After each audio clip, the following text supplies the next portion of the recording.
जय श्री कृष्णा, जय श्री राधे राधे राधे। दोस्तों नमस्कार। आज के इस वीडियो में हम जानेंगे, यदि आपने भी घर में लड्डू गोपाल को रखा है या फिर लड्डू गोपाल की सेवा ले रखी है, तब आपको किन किन नियमों का पालन करना चाहिए।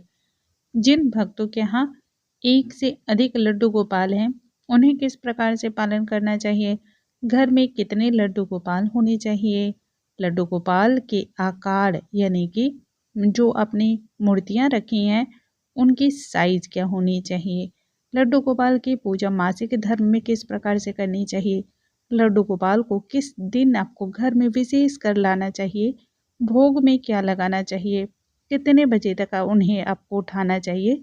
ऐसी तमाम जानकारियां आज के इस वीडियो में हैं। आइए वीडियो को हम स्टार्ट करते हैं।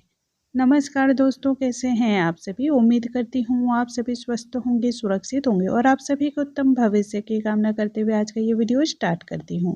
लड्डू गोपाल की सेवा हर व्यक्ति के तो भाग्य में ही नहीं है। जिन्हें कान्हा जी का अधिक भक्ति होता है, प्रेम होता है, उन्हें ही यह रस भी प्राप्त होता है। भगवान श्री कृष्ण की भक्ति और ठाकुर जी की सेवा सिर्फ और सिर्फ उन्हें प्राप्त होती है जो उन्हें सच्चे हृदय से मानते हैं, उन्हें प्यार करते हैं। दिखावा करने वाले व्यक्तियों को हो सकता है थोड़ी देर के लिए घर में वह प्रतिमाएं ले आए, मूर्तियां ले आए, लेकिन वह ठाकुर जी की भक्ति तो प्राप्त नहीं कर सकते हैं, ना ही उनसे मिलने वाले फल को वह जान सकते हैं।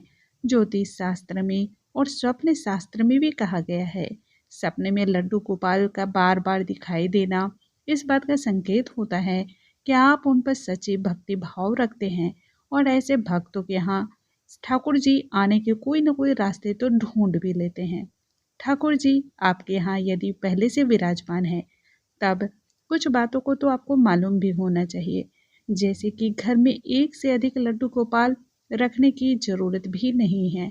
ठाकुर जी की भक्ति तो एक से ही अनन्य तरीके से आपको प्राप्त हो सकती है। घर में मूलतः एक ठाकुर जी को रखना अत्यधिक शुभ माना जाता है। यदि आपके यहाँ दो ठाकुर जी पहले से ही हैं, तब ऐसे में आपको ठाकुर जी के विभिन्न रूपों की पूजा करनी चाहिए। जैसे कि किसी से आप ठाकुर जी का रिश्ता रख सकते हैं, किसी से आप पुत्र का रिश्ता बना सकते हैं, किसी ठाकुर जी से आप बलराम के स्वरूप में उनकी पूजा कर सकते हैं, किन्हीं ठाकुर जी को आप राधा के स्वरूप में पूजा कर सकते हैं। प्रत्येक ठाकुर जी के अलग अलग स्वरूप में आप ऐसे में पूजा कर सकते हैं, लेकिन कोशिश करें कि घर में एक ही ठाकुर जी को विराजमान करें। घर में जब ठाकुर जी हो तो इससे घर में सुख शांति बनी रहती है तथा सभी प्रकार के कष्ट भी दूर होते हैं। जिस घर में ठाकुर जी विराजमान होते हैं, उस घर में उनकी कृपा से धन धान्य की सदैव वृद्धि होती रहती है। घर में ठाकुर जी की मूर्ति रखते समय इस बात का भी ध्यान रखें कि मूर्ति का आकार आपके अंगूठे के आकार से बड़ा ना हो या फिर 3 इंच तक की मूर्ति रखें। यदि इससे बड़े आकार की मूर्तियां रखते हैं, तब ऐसे में उनकी सेवा बहुत ज़्यादा नियमों के द्वारा की जाती है। यदि अपने घर में ठाकुर जी रखना चाहते हैं, तब ऐसे में जन्माष्टमी का दिन बहुत ही शुभ माना जाता है, या फिर आप राधा अष्टमी के दिन भी ठाकुर जी की सेवा ले सकते हैं। और आपके मन में बहुत अधिक इच्छा हो रही है, तब किसी भी दिन के किसी भी माह की अष्टमी तिथि को भी आप ठाकुर जी की सेवा घर में ला सकते हैं। दोस्तों, ग्रहण, सूतक या फिर मासिक धर्म के दौरान ठाकुर जी को घर में लाने के लिए आप ना सोचें। कुछ नियमों का पालन तो करना ही चाहिए। फिर आप उन्हें पुत्र के रूप में माने या फिर आप उन्हें सखा के रूप में हैं तो, लेकिन वह हमारे आराध्य ही, इसलिए कुछ नियमों का पालन करना चाहिए। यदि आप मासिक धर्म में हैं, तब आपको कुछ बातों का भी ध्यान रखना चाहिए। ऐसे में देखिए, ठाकुर जी की जो सेवा होती है उसमें उन्हें 4 समय का भोग लगाया जाता है, उनकी सेवा की जाती है। मासिक धर्म के दौरान आप घर के किसी अन्य सदस्य के द्वारा उन्हें भोग लगवा सकते हैं, और यदि घर में कोई ना मौजूद हो तो आस पड़ोस में जो भी हो जो कृष्ण भक्ति में रस रखते हैं, उनसे भी आप भोग लगवा सकते हैं, उनसे भी सेवा ठाकुर जी की आप करवा सकते हैं। ठाकुर जी को भोग में माखन और मिश्री बहुत अधिक पसंद माना जाता है। इसलिए कोशिश करें प्रत्येक दिन एक समय माखन और मिश्री का भोग जरूर लगाएं। इसके अलावा आप अपने घर में आपके बच्चे जो पसंद करते हों उसी भाव से आपको ठाकुर जी की भी सेवा करनी चाहिए।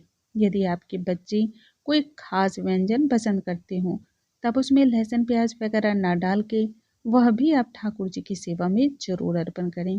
ठाकुर जी को वैसे तो ब्रह्म मुहूर्त में उठाने का बहुत ही शुभ फल मिलता है, लेकिन यदि आप ब्रह्म मुहूर्त में नहीं उठा पाते हैं तब ऐसे में आप अपने बच्चे को जितने बजे उठाते हैं ना, बिल्कुल उसी भक्ति भाव से आप ठाकुर जी को भी उठाएं। ठाकुर जी को जब भी उठाएं उन्हें घंटी वादन के साथ, शंख वादन के साथ उठाना चाहिए। रात्रि में ठाकुर जी को कोशिश करें कि 8 बजे से लेकर के 9 बजे के बीच में उन्हें सुला देना चाहिए, क्योंकि उसके बाद जितने भी देवी देवता होते हैं वह विश्राम को चले जाते हैं। इसलिए यही नियम आपको भी पालन करना चाहिए। अब ऐसे में यदि आप 12-1 बजे तक जागते हो तो ठाकुर जी को भी जगाने की गलती ना करें। दोस्तों, मुझे उम्मीद है आज की ये जानकारी आप सभी को बहुत अधिक पसंद आई होंगी। जानकारी पसंद आई हो तो इसे ज़्यादा से ज़्यादा शेयर करें और लाइक करना बिल्कुल ना भूलें। अगले वीडियो में नई जानकारी के साथ हम फिर से मिलेंगे, तब तक के लिए नमस्कार।